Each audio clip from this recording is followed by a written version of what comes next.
Hello दोस्तों, स्वागत है आपका। दोस्तों मेरे इस YouTube चैनल पे आपका बहुत बहुत स्वागत है। अहमद अली खान साहब, तो मैंने सोचा क्यों ना इनसे मिलूं।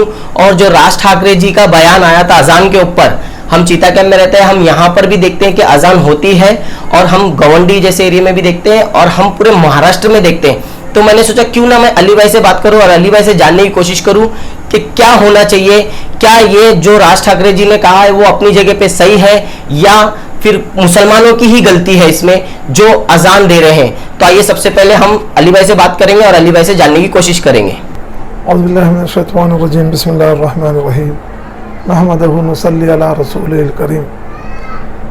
जैसा अभी हुसैन भाई ने एक बात रखी राज ठाकरे साहब के ताल्लुक से, तो पहली बात तो मुसलमानों को इस पे खुसूसी तौर पर कोई ध्यान ही नहीं देना चाहिए, क्योंकि राज ठाकरे साहब ठीक है एक ज़माने में उनका तूती बोलता था, लेकिन आज वो इरिलेवेंट हो गए, पॉलिटिकली भी, सोशली भी, समाजी तौर पे भी बिल्कुल इरिलेवेंट हो गए।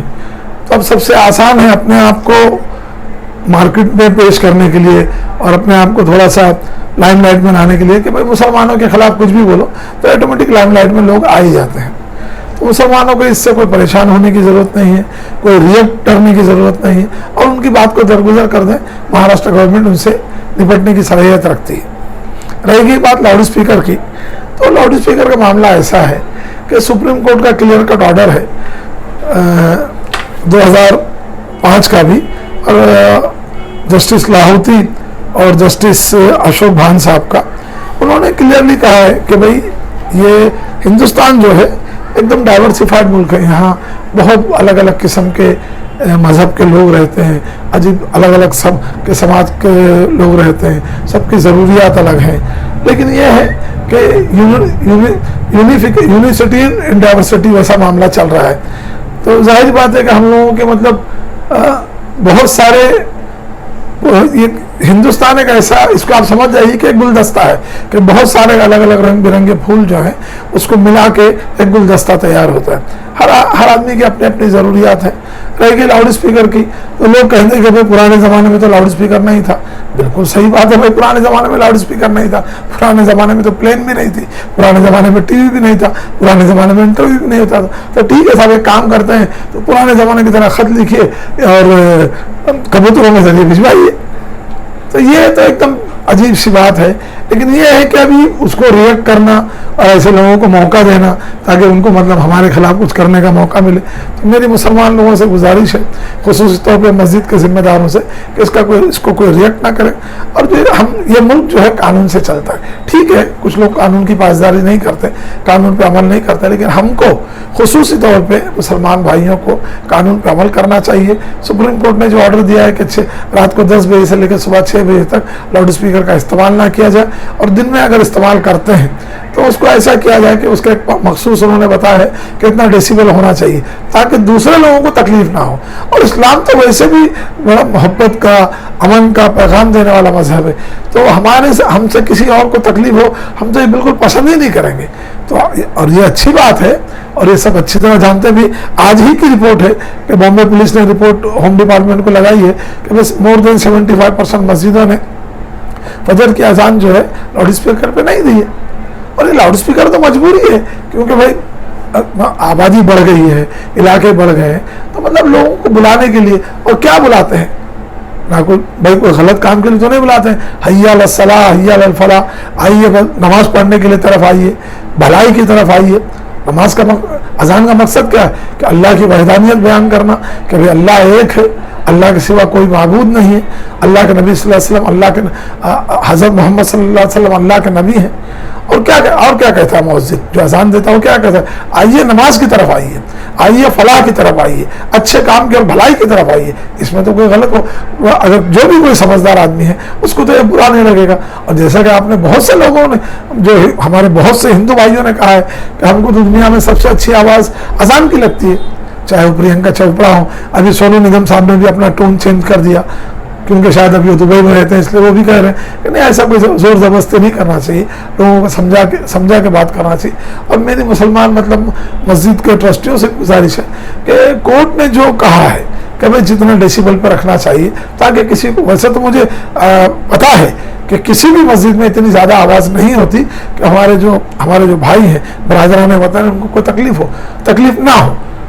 लेकिन फिर भी मैं गुजारिश करूँगा हमारे मुसलमान भाइयों से और मस्जिद के जिम्मेदारों से कि मतलब वो कोर्ट के ऑर्डर का पालन करें, और मतलब ऐसे लोग जो कि सिर्फ मुसलमानों को बुरा भला कह के, मुसलमानों को गालियाँ बक के, मुसलमानों को तकलीफ दे के अपनी लीडरी चमकाना चाहते हैं, ऐसे लोगों को मौका ना दें।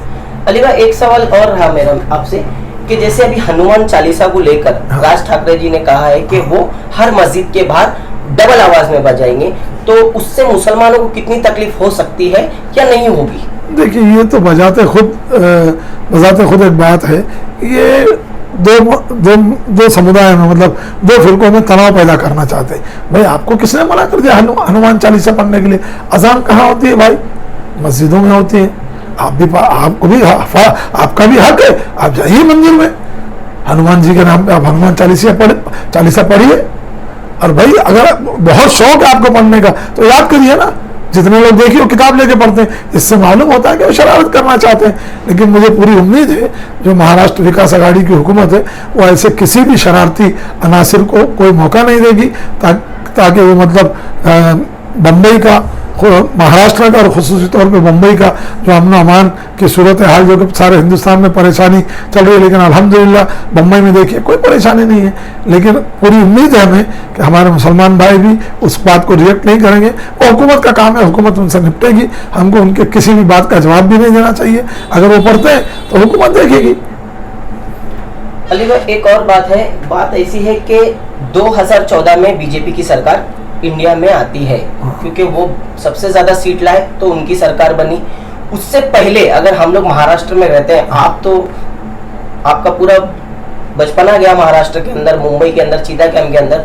उससे पहले हिंदुइज्म अगर कोई महाराष्ट्र में था वो थे बाल ठाकरे जी।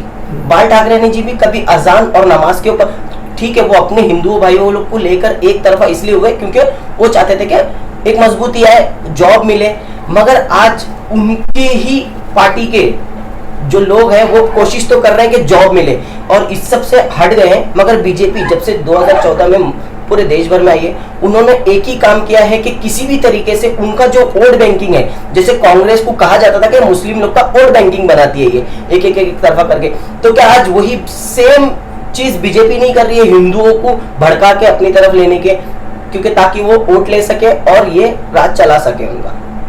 देखिए, मैं तो हिंदुस्तान के हिंदू भाइयों का दिल से शुक्रिया अदा कर दूंगा कि बीजेपी गवर्नमेंट ने 2014 में जितनी सीट लाई उससे ज़्यादा सीट 2019 में लाई।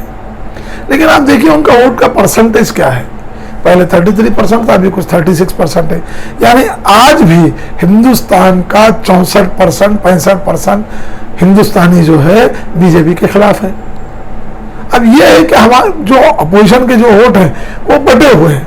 आप देख लीजिए ना, बीजेपी, ये मीडिया ने एक हवा खड़ा किया हुआ है। आप कश्मीर से शुरू कीजिए, कश्मीर में बीजेपी की हुकूमत नहीं, राजस्थान में नहीं, पंजाब में नहीं, बराबर है। अभी उत्तराखंड में आ गई है, वो किस वजह से आई वो लोग समझते हैं, उसमें मुझे नहीं जाना है। अब आप आ जाइए बड़ा स्टेट में, जैसे राजस्थान के अंदर कांग्रेस की हुकूमत है।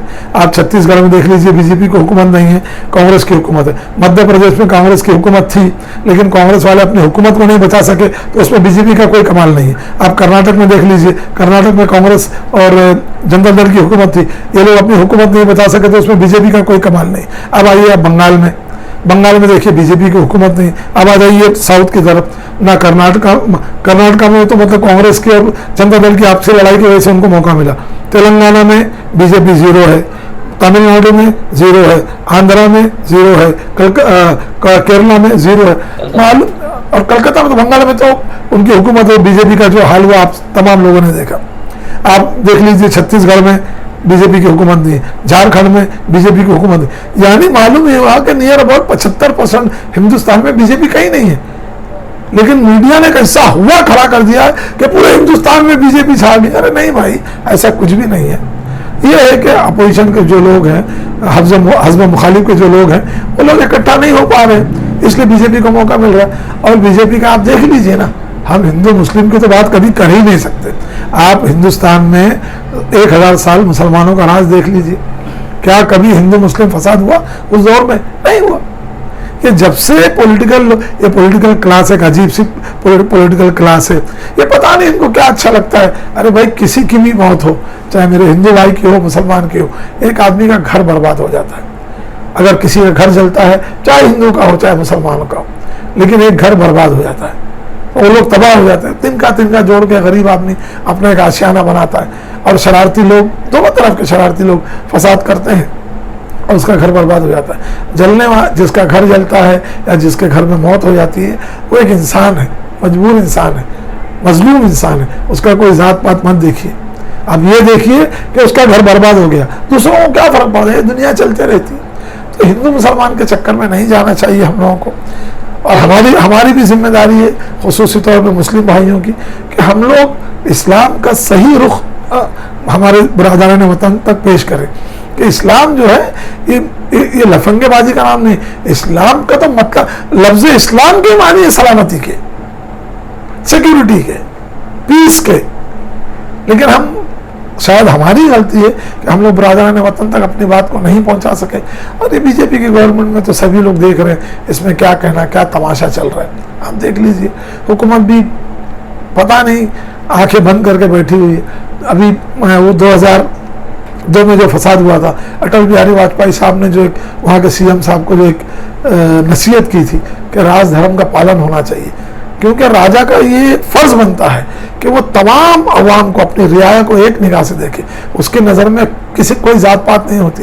लेकिन लोग, बीजेपी वाले तो अटल बिहारी वाजपेयी को भूल गए, अडवाणी साहब की बातों को भूल गए, और उनके जो बड़े बड़े लीडर थे सबकी बातों को भूल गए। आज ये नया बीजेपी है, और अल्लाह ही रहम करे, अगर इसी तरह चलते रहा तो ये मुल्क का नुकसान है। मुसलमानों का क्या नुकसान होगा, मुझे आप एक बात बताइए, मुसलमान कौन सा बहुत अच्छा है? 2% नौकरी है पूरे हिंदुस्तान में। नुकसान किसका हो रहा है इस पर गौर कीजिए। 98% हमारे बरादरान वतन की नौकरी है। 98% जो बेरोजगार घूम रहे हैं हमारे बरादरान वतन है। जो महंगाई हो रही है, मुसलमान तो ठीक है ना, 20% है, 80% कौन भुगत रहा है? इस बात को हमारे बरादरान वतन को सोचना है। हमारा क्या, हम तो पिसते ही चले आए साहब, हमने तो जीना सीख लिया, लौट पोट के हम लोग जी लेते हैं। लेकिन ये मुल्क का नुकसान है, हमारे मुल्क की बदनामी हो रही। आज दुनिया बहुत छोटी हो गई है, एक आप बटन दबाइए, आपको लंदन अमेरिका की बातें 2 मिनट में मालूम पड़ जाती। तो इसी तरह लंदन अमेरिका वालों को भी एक बटन दबा के हिंदुस्तान की पूरी डिटेल ले लेते हैं और फिर हमारे मुल्क को बदनाम करते हैं। तो मैं तो दरख्वास्त करूंगा उन लोगों से जिनकी राजनीति नहीं चल रही है या जिनकी चल चुकी है, वो लोग अपने मुल्क को बदनाम ना करें, इस मुल्क को अच्छी तरह चलाएं। देखिए क्या हाल है, बाप रे बाप, मतलब ये महंगाई का क्या हाल है, देख लीजिए ना। अब इसको, मैं तो बहुत छोटा आदमी हूँ, इसका मौका महल भी नहीं है कि ये बातें की जाए, फिर आइंदा की जाएंगी। लेकिन ये है कि मैं खुद भी सुकून से जियो, दूसरों को भी सुकून से जीने दो, यही बेहतर बात है। गल्फ में आप ज़्यादातर दुबई जाते हैं, या कतर चले जाएं, या बहरीन चले जाएं, ओमान चले जाएं। मैं तो उन लोगों को कहूँगा कि भाई एक खुसूसी तौर पे हुकूमत, यहाँ के जो शरारती लोग हैं, जो आपस में जो भाइयों को लड़ाना चाहते हैं, उनको खुसूसी तौर पे भेजें। दुबई में आप चले जाइए, पूरा सोने का कारोबार, पूरे गोल्ड का कारोबार 99% नॉन मुस्लिम लोगों के हाथ में है। पूरे कपड़े का पूरा कारोबार आप देख लीजिए, पूरी तरह नॉन मुस्लिम भाइयों के हाथ में। बड़े बड़े कारोबार नॉन मुस्लिम भाइयों के हाथ में, बड़े बड़े हॉस्पिटल्स उनके हाथ में। लेकिन कभी वहां पे ऐसा देखा ही नहीं गया कि कौन हिंदू कौन मुसलमान। हुकूमत की नज़र में सब इंसान है। आप अपना कानून, वहाँ के कानून का पालन कीजिए और अपना पैसा कमाइए और अपने वतन में भेजिए और खुशहाल रहिए। मैं खुसूसी तौर पे जो लोग जो शरारत करना चाहते हैं, जो शरारत कर रहे हैं, उन लोगों को जाना चाहिए गल्फ में। जो लोग कभी जो गल्फ की बुराई करते हैं, देखिए, मैं आपको बता दूं कि दुबई की जो जामा मस्जिद है बर दुबई में, उसके दीवार से मिल के मंदिर है, एग्जैक्ट दीवार के बाजू में, कभी कोई प्रॉब्लम नहीं होता है। अबू धाबी में इतनी बड़ी मंदिर अभी बनाने का परमिशन अबू धाबी गवर्नमेंट ने दिया, कभी कोई परमिशन नहीं होता, कभी कोई प्रॉब्लम नहीं होता। अब देखिए ना किस तरह खुशहाल है लोग। दिवाली होती है तो आप जाके देखिए किस तरह, मतलब उधर रोशनी का, दिवाली तो रोशनी का त्यौहार है, देखिए दिवाली में लोग किस तरह दिवाली मनाते हैं। आप जो जहाँ बजा आप देखिए बिल्डिंगों में मतलब रंगीन रोशनी लगी रहती है। लेकिन वहां कभी ऐसा महसूस ही नहीं होता। पता नहीं है हमारे मुल्क को किसकी नजर लग गई है। अली भाई, मेरा आखिरी सवाल आपसे ये है कि चीता कैंप जैसे इलाके में हम लोग, आप तो चीता कैंप को बनते हुए देखे, चीता कैंप कब पैदा हुआ, कितना बड़ा हुआ, ये आप, मेरे ख्याल से आप बेटर जानते हैं उसको। मगर चीता कैंप में हिंदू मुस्लिम की राजनीति अब तक सिर्फ उस दिन होती है जिस दिन लास्ट दिन होता है इलेक्शन का, उसके अलावा तो मैंने कोई और दिन देखा नहीं कि चीता कैंप में हिंदू मुस्लिम की राजनीति हो। और चीता कैंप के आवाम को आप क्या कहना चाहेंगे? मैं एक बात बहुत अच्छी तरीके से क्लियर कर दूं कि 1976 से लेकर आज तक चीता कैंप में कभी हिंदू मुस्लिम दंगा हुआ ही नहीं। थोड़ा बहुत जो गलतफहमी हो गई रही जो आपस के लोगों में, लेकिन जिसको आप हिंदू मुस्लिम दंगा कहते हैं वो अल्हम्दुलिल्लाह कभी नहीं हो। यहाँ पे मुसलमानों की अक्सरियत है, करीब 80% से ज़्यादा मुसलमान लोग रहते हैं, 20% हमारे बरादरान वतन रहते हैं। लेकिन आप किसी से ही पूछ लीजिए, कभी ऐसी बात हुई ही नहीं। कभी लोगों ने एक दूसरे को समझा ही नहीं कि ये मुसलमान है, तो सब एक दूसरे में मतलब प्यार मोहब्बत का माहौल है, एक दूसरे को अपना भाई बंद समझ के चलते हैं। हाँ, पिछले 5-6 साल से जब से किसी और पार्टी के एक MLA आए थे, उसके बाद में जो है थोड़ा सा एग्रेसिवनेस आया है हमारे बरादरान वतन में। लेकिन फिर भी ठीक है, वो अपने तक महदूद रहते हैं और उनसे किसी मुसलमान को कोई तकलीफ नहीं है और ना ही मुसलमानों से उनको कोई तकलीफ है। माशाल्लाह यहाँ बहुत बड़े बड़े प्रोग्राम होते हैं। भाई यहाँ मेजॉरिटी मुस्लिम बस्ती है, लेकिन हिंदू भाइयों के हमारे बड़े बड़े प्रोग्राम होते हैं, कभी कोई ऐसा मसला नहीं हुआ। और रहेगी बात ये कि हिंदू मुसलमान इंशाल्लाह चीता कैंप में कभी नहीं होगा। हिंदू भी हमारे भाई हैं और मुसलमान उनके भाई हैं और आपस में हम लोग मिलजुल कर रहते हैं। और ज़माने कदीम से जनता कॉलोनी से 1951-52 से रहते हैं। आप देख लीजिए करीब 70 आज़ादी के आसपास से हम लोग रहते हैं। लेकिन अल्हम्दुलिल्लाह कभी आपस के अंदर ज़रा सी भी कोई ख़राबी पैदा नहीं हुई। हाँ, कुछ पॉलिटिकल लोग हैं जो अपने मतलब के लिए, अपने मकसद के लिए, अपना कद ऊंचा करने के लिए वो लोग थोड़ा सा आपस के अंदर ये जात पात की भेदभाव पैदा करने की कोशिश करते हैं। लेकिन इंशाल्लाह हमारे यहाँ हमारे हिंदू भाई जो हैं, हमारे चीता कैंप के बहुत समझदार लोग हैं और हमारे मुसलमान भाई भी बहुत समझदार हैं। उन्होंने कभी ऐसे लीडरों को पनपने नहीं दिया। हाँ, अभी कुछ देखा जा रहा है कि कुछ लोग सिर्फ एक मकसद के लिए, क्योंकि कारपोरेशन आ रहा है, कारपोरेशन का इलेक्शन आ रहा है, तो कुछ लोग जो हैं अपना कद ऊंचा करने के लिए, जिनका कोई समाज में कोई रुतबा भी नहीं है, लेकिन वो अपना कद ऊंचा करने के लिए कभी वो जो ड्रामा क्रिएट कर रहे हैं, लेकिन लोग उसको अच्छी तरह समझते हैं। इंशाल्लाह अल्लाह की ज़ात से उम्मीद है कि कभी यहाँ पे कोई ऐसी बात होगी नहीं। और मसला ये है कि यहाँ समझदार लोगों की बस्ती है। और पहली बात तो गरीब लोग हैं, दिन भर मेहनत कश लोगों की बस्ती है, दिन भर मेहनत करते हैं, तो इन सारे फालतू कामों के लिए हमारे पास वक्त भी नहीं होता। हाँ, मसला ये है कि अभी नौजवान नस्ल है, आज उनके पास काम नहीं है। जब काम नहीं है तो बेकारी घूमते हैं, तो कुछ ना कुछ थोड़ा बहुत इस तरह होता है। और लेकिन पुलिस बड़ा कंट्रोल करती है यहाँ पे। हमारे यहाँ के जो पुलिस के अफसरान हैं वो भी बड़े समझदार हैं और उन्होंने कभी ऐसी कोई बात को इधर होने नहीं दिया और इंशाल्लाह आइंदा भी नहीं होगा।